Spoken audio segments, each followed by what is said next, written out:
Bonjour à tous et à toutes, comme promis, nous allons commencer notre premier walkthrough sur l'incendie criminel. Je vous conseille de regarder rapidement la première vidéo de présentation sur Fire Department. Les comptes de Northern Packaging sont dans le rouge. Rien ne va plus depuis que cette petite entreprise familiale a été reprise par Robert Sullivan, le très médiatique et richissime homme d'affaires. Un plan de restructuration musclé, la suppression de tout investissement de modernisation ont suffi à faire basculer la société dans une profonde crise.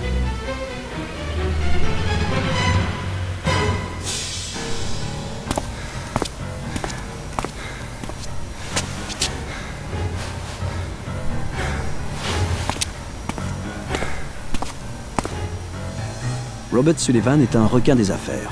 Sa recette bien rodée fonctionne à chaque fois. Il repère une petite entreprise en difficulté, la rachète pour une bouchée de pain, la réorganise brutalement et après un petit maquillage financier, la revend à prix d'or. Écoutez bien ces bruits de pas du tout discrets. Je précise parce que ça m'a fait marrer.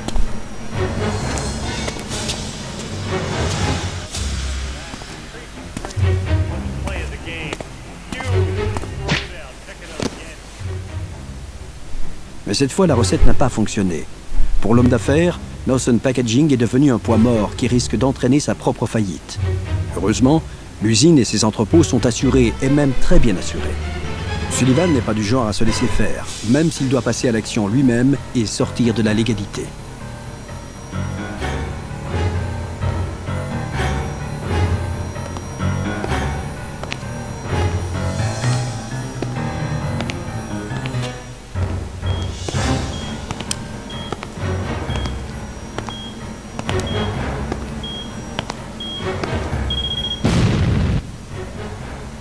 « 19 avril, 3h22.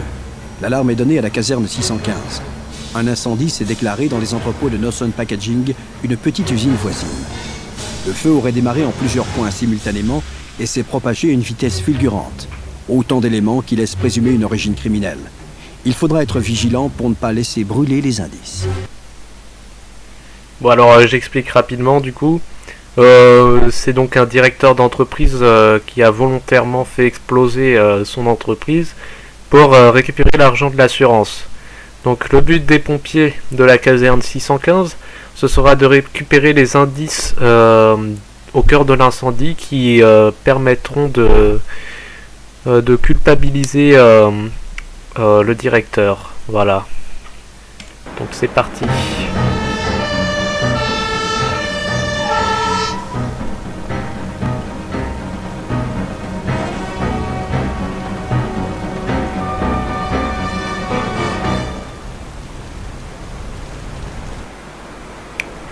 Donc la première fenêtre qui s'affiche, ce sera vos objectifs. Donc on voit qu'il faudra sauver les deux gardiens. Normalement, les pompiers, dans la vraie vie, ce sera leur mission principale. D'où ça ne le sera pas, tout simplement parce que on pourra toujours les sauver après que l'incendie ait été éteint. Dans ce jeu, les victimes ne perdent pas de vie au fur et à mesure. Elles ne perdent de la vie que quand elles sont dans l'incendie. Donc notre première priorité sera surtout d'éteindre les feux. Et comme je vous l'ai dit, il va falloir chercher et sécuriser les indices. Voilà. Alors je vais mettre souvent sur pause dans ce walkthrough parce que j'ai un peu de mal dans les jeux multitâches. Voilà. Donc je tenais à la préciser et j'en suis désolé. Alors, première chose à faire, on fonce et on envoie un pompier dans cette pièce ici parce qu'il y a un indice. Voilà, l'indice est ici.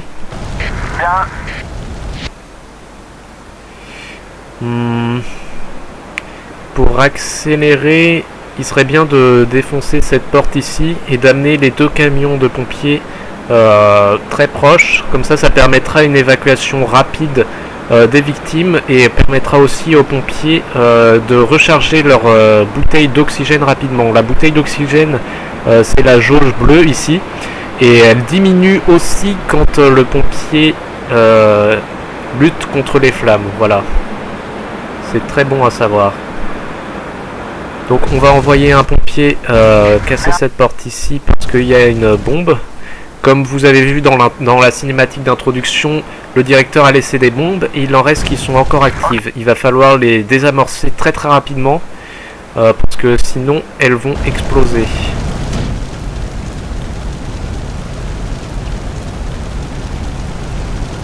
Elle constitue un élément de preuve important. La première bombe à désamorcer, celle qui explose en premier et très rapidement au début du jeu, c'est celle-ci. Voilà. Seul l'officier technique qui est en orange pourra la désamorcer. Alors je vous le dis tout de suite, il y en a une deuxième qui est ici, c'est pourquoi j'ai défoncé la porte.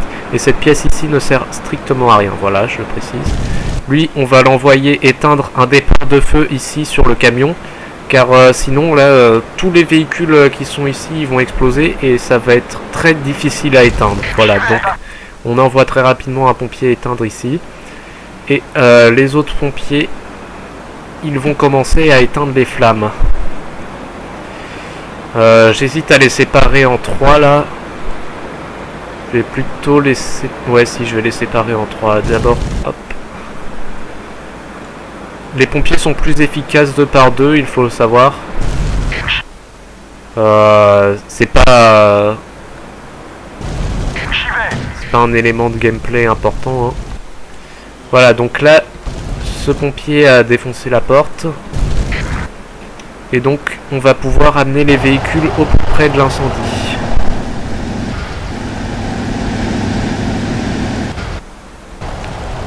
Bien sûr, avant d'avoir découvert cela, il fallait s'assurer bien entendu que cet endroit était sûr pour les véhicules parce que c'est très important qu'il ne soit pas détruit, sinon cela vous fait perdre immédiatement la mission alors que vous pouvez perdre un pompier. Alors ce pompier était dans les flammes, voilà. Donc maintenant qu'il a désamorcé cette bombe, je crois que c'est celle-là la deuxième qui explose. Donc on se dépêche. Il faut savoir que les bombes sont aussi des preuves contre l'incendie criminel. Mais comme vous serez amené à les désamorcer pour éviter que tout explose, de toute façon vous serez amené à les désamorcer. Donc là, il y a le deuxième garde, celui qui était en train de regarder un match à la télé. On va aller le sauver. Maintenant, la troisième bombe qui va exploser, c'est celle-là. Faut savoir que l'officier technique se déplace assez lentement. Hein.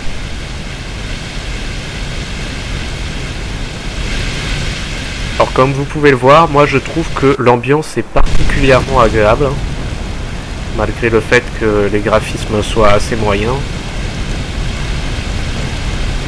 Ouais, comme vous le voyez, là je suis en mode difficile. Les barres rouges, ça représente la puissance du feu. Donc ça baisse au fur et à mesure que le pompier lutte contre les flammes. Et en difficile, ça baisse très lentement. Et là, quand on est... comment dire ?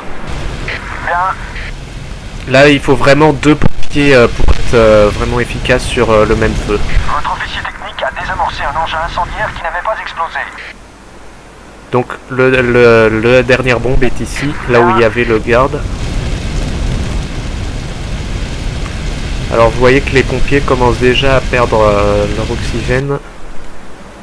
Où est Fitzpatrick? Donc on va aller... C'est parti. On va en profiter. Il faut qu'il aille se recharger son oxygène au camion citerne. Donc on va en profiter pour lui faire prendre au passage le deuxième garde du corps, voilà. Mes réserves sont vides. Où est Adam? Les réserves d'Adam sont vides, d'accord. Donc lui, on va aller lui faire recharger aussi.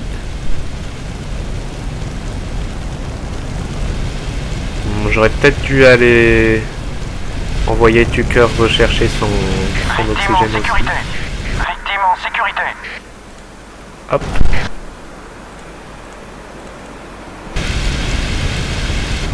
C'est parti. Bien. Mes réserves sont vides. Tout de suite. Bien.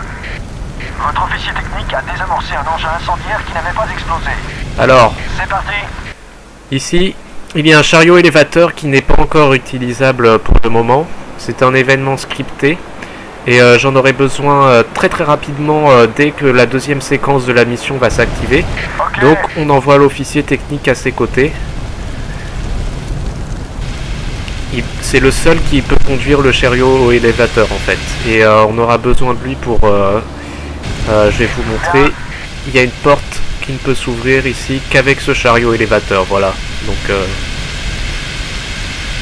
Ok. Ok. mince, il est dans les flammes je Tout de crois. suite. J'y vais. J'y vais.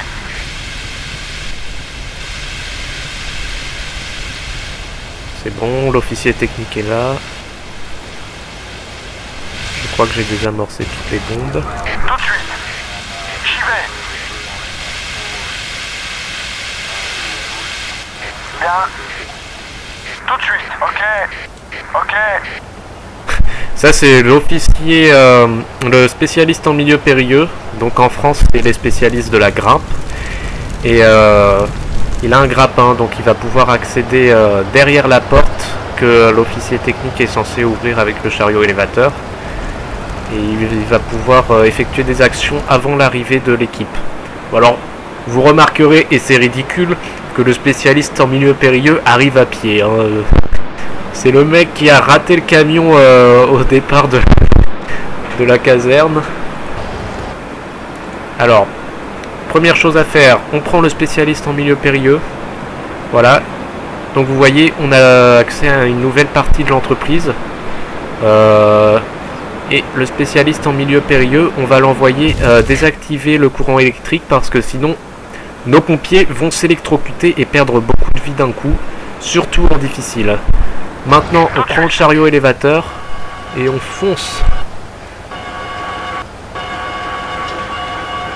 C'est très difficile de contrôler les véhicules sur Fire Department, c'est pas du tout pratique. Voilà, donc on a débloqué la deuxième partie. Maintenant, faut foncer, éteindre les feux. Parce qu'il faut... en gros, on a un objectif, c'est toutes les machines là. Il doit y en avoir le moins possible qui vont exploser. Alors c'est inutile d'essayer de faire en sorte que aucune n'explose parce qu'il y en a forcément une au minimum qui va exploser. Voilà. Maintenant, il y a les véhicules là, ils doivent aller au plus vite sur les lieux de l'incendie, au plus proche. Voilà. Et on va demander plus tard aux pompiers d'ouvrir le garage ici. Alors en urgence, hop, là il y a une autre bombe à désamorcer, très important. Et voilà. Donc divisez vos équipes. Il y a 3 foyers d'incendie, vous les divisez en 3. Parce qu'il y a des machines aux 3 foyers. Votre officier technique a désamorcé un engin incendiaire qui Il y en a n'avait un pas qui est dans les explosé. flammes, d'accord. Le feu s'est propagé. C'est parti. Et où est mon spécialiste de la grimpe? D'accord, il n'est pas encore arrivé. Finalement, il a servi à rien du coup. Parce que je suis trop rapide. J'y vais. Ah non, l'officier technique, on va l'envoyer ouvrir le garage. Voilà, c'est plutôt une bonne idée. Ok. Merde. J'y vais. Alors faut attendre qu'il le spécialiste en milieu périlleux éteigne. Voilà. Le spécialiste en milieu périlleux, par contre, on en a besoin pour faire descendre l'échelle ici. Sinon, les pompiers ne pourront pas sauver la secrétaire qui est dans le bureau ici. Je crois que le spécialiste en milieu périlleux peut ouvrir, peut secourir les victimes, mais comme je ne suis pas sûr, je vais plutôt amener les autres pompiers qui agissent beaucoup plus rapidement pour sauver les victimes. Voilà, donc c'est bien parti là. Voilà, on voit le spécialiste en milieu périlleux qui a fait descendre l'échelle. On rapproche un peu. Ah, il y en a un qui a ses réserves vides. Hop.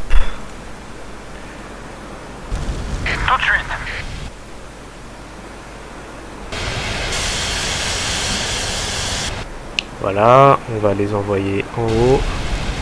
J'y vais. Hop. C'est parti. L'officier technique, J'y vais. il n'a plus grand chose à faire. Voilà, dans la vraie vie, c'est l'officier technique qui s'occupe de récupérer tous les éléments, tous les indices lors d'un incendie Mes criminel. réserves sont vides. Donc, C'est parti. bon, on va dire que là, les pompiers peuvent s'en occuper. Hein. C'est parti. J'y vais. Vous venez de récupérer des documents compromettants. La secrétaire est sauvée. C'est un témoin clé pour cette affaire. On a bientôt Constitue fini. un élément de preuve important. 5 minutes en difficile, c'est plutôt un très bon score. Hein. Comme vous pouvez le voir, si on connaît bien le jeu, les missions sont très rapides. Ah mais attendez. Je crois qu'on peut faire rentrer l'ambulance à l'intérieur. Oui, c'est ça. Ça va nous être pratique. C'est plus rapide d'amener l'ambulance aux pompiers que l'inverse. Tout de suite. Voilà. Victime en sécurité. Voilà, du coup, c'est un petit peu plus rapide. Ça peut toujours servir. Bon, faut attendre un petit peu que le jeu comprenne qu'on a terminé la mission. Voilà.